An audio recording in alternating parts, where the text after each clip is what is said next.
சட்டம் பிள்ளை, சுவடி தூக்கு, முறை சொல்லுதல், வாவு காசு இதெல்லாம் என்னன்னு தெரியணுமா? இந்த காணொலியை முழுமையாக பாருங்கள்.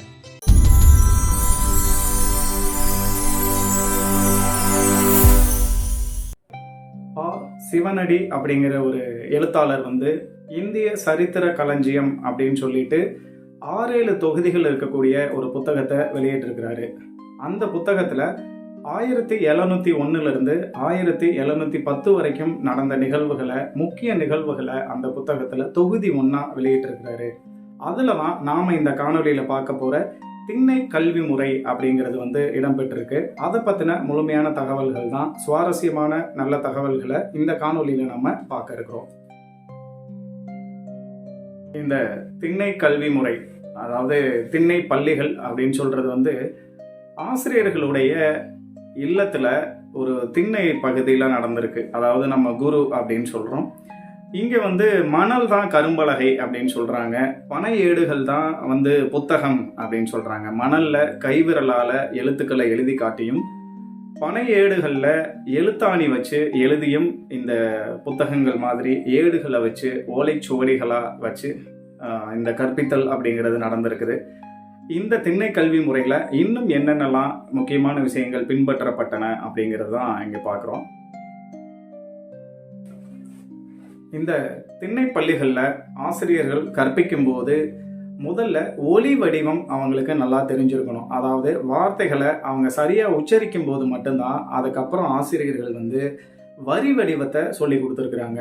முதல்ல நல்லா வார்த்தைகளை உச்சரித்த பின்னாடி அதுக்கப்புறம் அவங்கள எழுத பழகியிருக்காங்க அப்படிங்கிறது தெரிய வருது.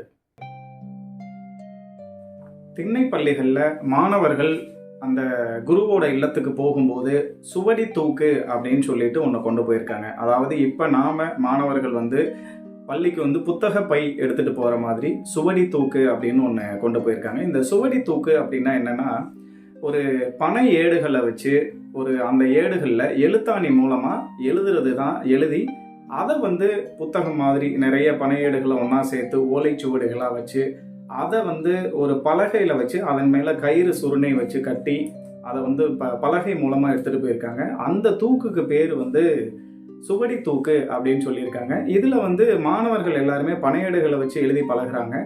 ஆசிரியர்கள் அவர்களுக்கு பனையேடுகளில் எழுதி மூலச்சட்டம்னு ஒன்று கொடுக்குறாங்க. அதுக்கு பேர் சட்டம் அப்படின்னு சொல்லியிருக்காங்க. அதாவது ஆசிரியர்கள் மாணவர்களுக்கு இப்போ நம்ம ஹோம்ஒர்க் தர்றாங்க இல்லையா, அந்த மாதிரி ஆசிரியர்கள் எழுதி கொடுக்குற அந்த ஏடுகளுக்கு பேர் சட்டம் அப்படின்னு இருந்திருக்கு.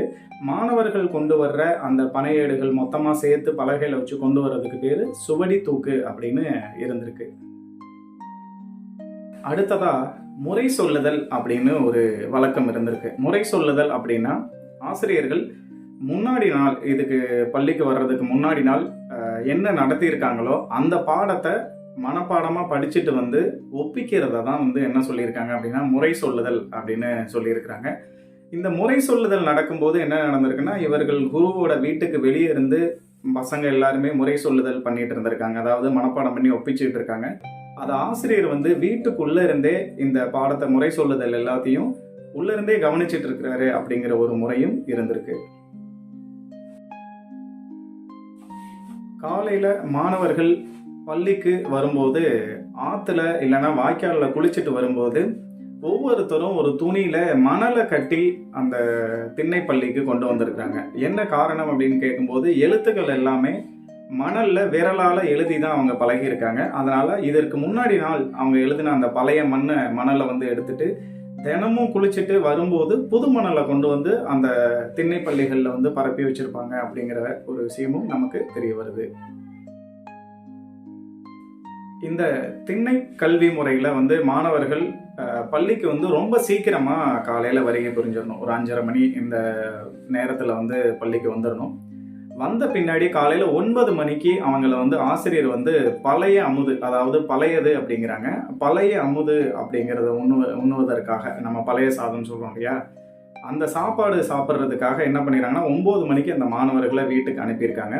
அப்படி அனுப்பும்போது சும்மா அனுப்பாமல் என்ன பண்ணியிருக்காங்க அப்படின்னா, கையில் எல்லாருக்கும் பெரம்பால் அடித்து வீட்டுக்கு அனுப்பியிருக்காங்க. என்ன காரணம் அப்படின்னு கேட்கும்போது, பழைய சாப்பாட்டை சாப்பிட்டுட்டு அந்த சாப்பாட்டு மயக்கத்தில் மறுபடியும் பள்ளிக்கு வராமல் இருந்துடக்கூடாது அப்படிங்கிறதுக்காக என்ன பண்ணியிருக்காங்கன்னா, ஒவ்வொரு மாணவர்களுக்கும் பெரும்பாலும் அடித்து அவங்கள வந்து சாப்பாட்டுக்கு வீட்டுக்கு அனுப்பியிருக்கிறாங்க. இந்த முறையும் அங்கே வழக்கத்தில் இருந்திருக்கு.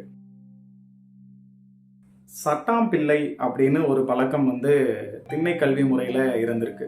அது என்ன சட்டாம்பிள்ளை அப்படின்னா, நம்ம இப்போ வந்து ஃபாலோ பண்ணுற கிளாஸ் லீடர் மாதிரி ஒரு அந்த திண்ணை கல்வி முறையில் உடல் வலிமை மிக்கவரும் நல்லா படிக்கக்கூடிய ஒரு மாணவரையும் தேர்ந்தெடுத்து அவங்கள என்ன பண்ணுறாங்க அப்படின்னா சட்டாம்பிள்ளையாக நியமிச்சிருவாங்க. இவரோட வேலை என்ன அப்படின்னா, மாணவர்களை அடக்கி அமைதியாக உட்கார வச்சு முறை சொல்லுதெல்லாம் கேட்க வைக்கிறது வந்து சட்டாம்பிள்ளை அப்படிங்கிற ஒரு முறை இருந்திருக்கு. அதாவது வகுப்பு தலைவன் மாதிரி. இந்த முறை தான் பின்னால் ஆங்கிலேயர்கள் வந்த பின்னாடி பழைய மாணவர்கள், முன்னாடி படிச்சுட்டு போன மாணவர்கள் இப்போ படிக்கிற மாணவர்களுக்கு சொல்லிக் கொடுக்குற ஒரு முறை வந்து சட்டாம்பிள்ளை கல்வி முறை அப்படின்னு ஒன்று ஆங்கிலேயர்கள் காலத்தில் வந்து பின்பற்றப்பட்டிருக்கு. ஒவ்வொரு நாளும் திண்ணை கல்வி முறை முடிஞ்சு அந்த மாணவர்கள் வீட்டுக்கு போகும்போதும் ஆசிரியர்கள் வந்து ஒரு பறவையோட பெயர், ஒரு விலங்கோட பெயர், இல்லைனா ஒரு பூவோட பெயரை வந்து ஒவ்வொருத்தருக்கும் சொல்லி வீட்டுக்கு அனுப்பியிருக்காங்க. அடுத்த நாள் அவர்கள் வந்து மறுபடியும் அந்த திண்ணைப்பள்ளிக்கு வந்ததுமே இந்த பறவையோட பெயர், விலங்கோட பெயரை மறுபடியும் ஆசிரியர்கள்கிட்ட சொல்லணும் அப்படிங்கிற ஒரு முறை இருந்திருக்கு. இது எதுக்காக அப்படின்னா, மாணவர்களுடைய நினைவாற்றல் அதிகப்படுத்தணும். இன்னைக்கு நம்ம சொல்லிக் கொடுக்குற விஷயம் வந்து அடுத்த நாள் அதே மாதிரி வந்து மறக்காம சொல்லணும் அப்படிங்கிறதுக்காக, நினைவாற்றலை அதிகரிக்க வேணும் அப்படிங்கிறதுக்காக இந்த ஒரு முறை வந்து நடைமுறையில் இருந்திருக்கு. விஜயதசமி அன்னைக்கு பசங்களை புதுசாக கல்வி கற்றுக்க அனுப்பும் முறை வந்து அப்போவே இருந்திருக்கு. இந்த விஜயதசமியை என்ன சொல்கிறாங்க அப்படின்னா வெற்றி திருநாள் அப்படின்னு சொல்கிறாங்க. புதுசாக ஒரு பையன் இந்த திண்ணைப்பள்ளி முறையில் கல்வி கற்றுக்க போகிறத வந்து சுவடி தூக்குதல் அல்லது சுவடி எடுத்தல் அப்படிங்கிற வார்த்தையை சொல்லி குறிப்பிடுறாங்க. திண்ணை கல்வி முறையில் ஆசிரியருக்கு காணிக்கையாக ஒவ்வொரு நாளும் விறகு, சாணி வரட்டி, காய்கறி இதெல்லாம் வந்து கொடுக்கும் முறை வந்து நடைமுறையில் இருந்திருக்கு. விடுமுறை நாட்களில் ஆசிரியர்களுக்கு வந்து கால் காசு வந்து காணிக்கையாக கொடுத்துருக்குறாங்க குருவுக்கு. இதுக்கு பேர் வாவு காசு அப்படின்னு ஒரு பெயர் இருந்திருக்கு. அந்த காலத்தில் திருமணம் போன்ற முக்கியமான ஒரு நிகழ்வுகள் நடக்கும்போது அந்த குருவை வந்து அந்த திருமணத்துக்கு கூப்பிட்டு அங்கே வந்து அவருக்கு மரியாதை செய்யும் வழக்கம் இருந்திருக்கு. அதாவது நல்ல பணக்காரர்கள் வந்து நெல் இதெல்லாம் கொடுத்துருக்காங்க, மற்றவர்கள் வந்து காசு இதெல்லாம் கொடுத்துரு அவர் வந்து ஒரு மரியாதை செஞ்சுருக்கக்கூடிய முறை வந்து அப்போது அது நடைமுறையில் இருந்திருக்கு.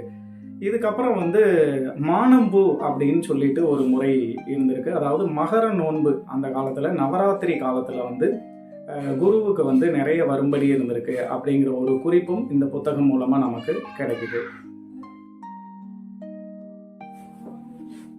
திண்ணை கல்வி முறையில் எழுதும் முறை எப்படி இருந்திருக்கு அப்படின்னா, பனையோலைகளில் வந்து ஓலைச்சுவடிகளை வச்சு எழுதுவாங்க அப்படிங்கிறத நம்ம பார்த்தோம். அதை வந்து பனையோலையை இடது கையால் பிடிச்சிக்கிட்டு வலது கையில் எழுத்தாணி வச்சு பனை ஓலையை தான் வந்து என்ன பண்ணியிருக்காங்கன்னா நகர்த்தி எழுதியிருக்காங்க. அந்த எழுத்தாணி வந்து அப்படியே தான் நகராமல் இருந்திருக்கு. இதில் இன்னும் சிலர் என்ன பண்ணியிருக்காங்கன்னா, முதல்ல எழுத துவங்கும் போது வந்து இடது கை பெருவிரலில் வந்து பிறை வடிவத்தில் ஒரு வந்து ஓட்டை போட்டுக்கிட்டு அந்த ஓட்டையில் வந்து என்ன பண்ணி வச்சிடறாங்க அப்படின்னா எழுத்தாணியை வச்சுக்கிட்டு அதன் மூலமாக ஒரு எழுத்து மேலே இன்னொரு எழுத்து, ஒரு வரி மேலே இன்னொரு வரி வந்து வந்துடக்கூடாது, அழகாக இடம் விட்டு தெளிவாக எழுதணும் அப்படிங்கிறதுக்காக அந்த முறையில் நகம் மூலமாக எழுதும் முறையும் வந்து நடைமுறையில் இருந்திருக்கு. திண்ணை கல்வி முறையில் மாணவர்களுக்கு தண்டனை வழங்கும் முறையும் நடைமுறையில் இருந்திருக்கு. அதாவது என்னென்ன கொடுத்துருக்காங்க அப்படின்னா, பிரம்படி, அண்ணாந்தாள் பூட்டுதல், கோதண்டம் இடுதல், விலங்கிடுதல் அப்படிங்கிற மாதிரியான நிறைய தண்டனைகளும் மாணவர்களுக்கு வழங்கப்பட்டிருக்கு. இதுவரைக்கும் இந்த காணொலியில் திண்ணை கல்வி முறை அப்படிங்கிறத பற்றின சுவாரஸ்யமான நல்ல தகவல்களை உங்களோட பகிர்ந்துக்கிட்டோம். இதுபோல் இன்னும் நிறைய தகவல்களுக்கு நம்ம ட்ரிபிள் ஆர் சேனலை சப்ஸ்கிரைப் பண்ணிக்கோங்க, சேனலை ஃபாலோ பண்ணுங்கள். நன்றி.